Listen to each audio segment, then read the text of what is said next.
I'm Father John Geaney of the Paulist Fathers, and you're watching Psalm Sense. When I was a kid, I had a cousin whose name was Noan Larry. And Noan was someone who came from Ireland to here in Boston to be with many of her friends with whom she grew up, my mother being one of those people.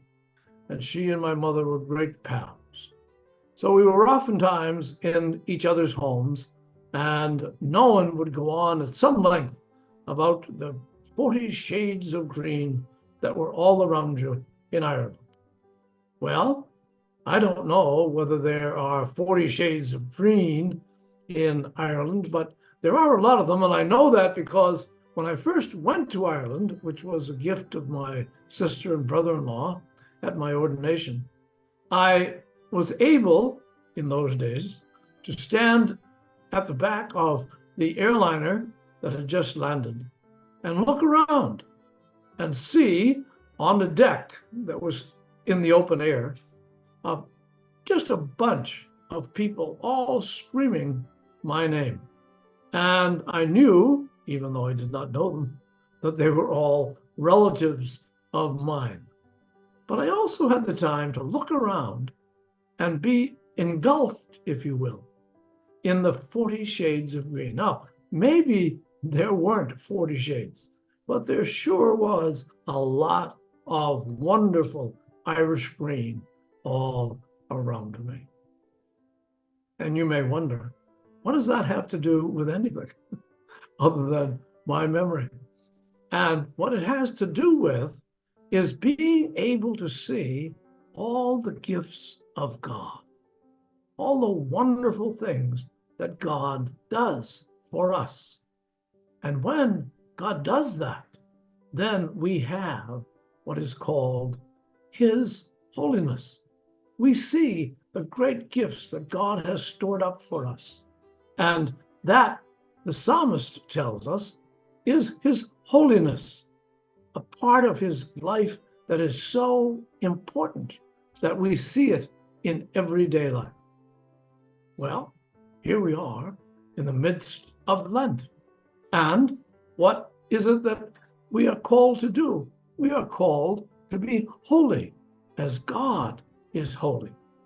That's what our time together in Lent is all about. And I wondered, did David have any sense of God's imagination, God's love for us? And of course he did.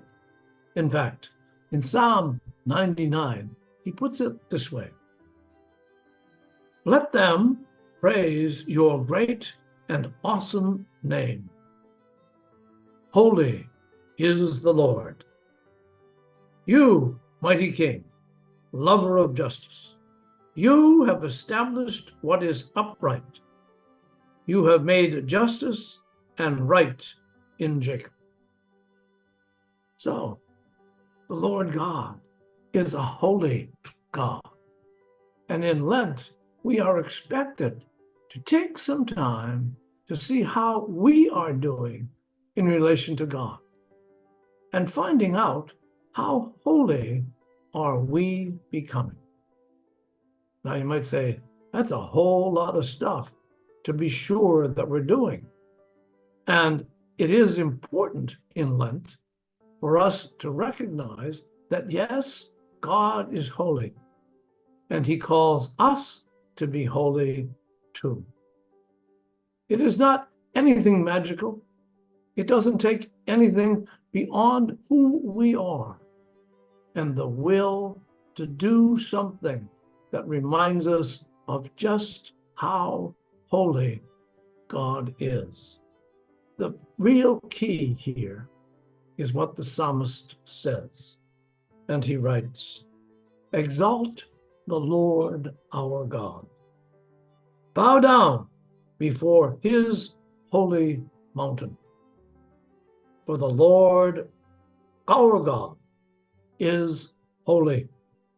It's important to remember just how holy God is and how holy we can become if we recognize how holy God is.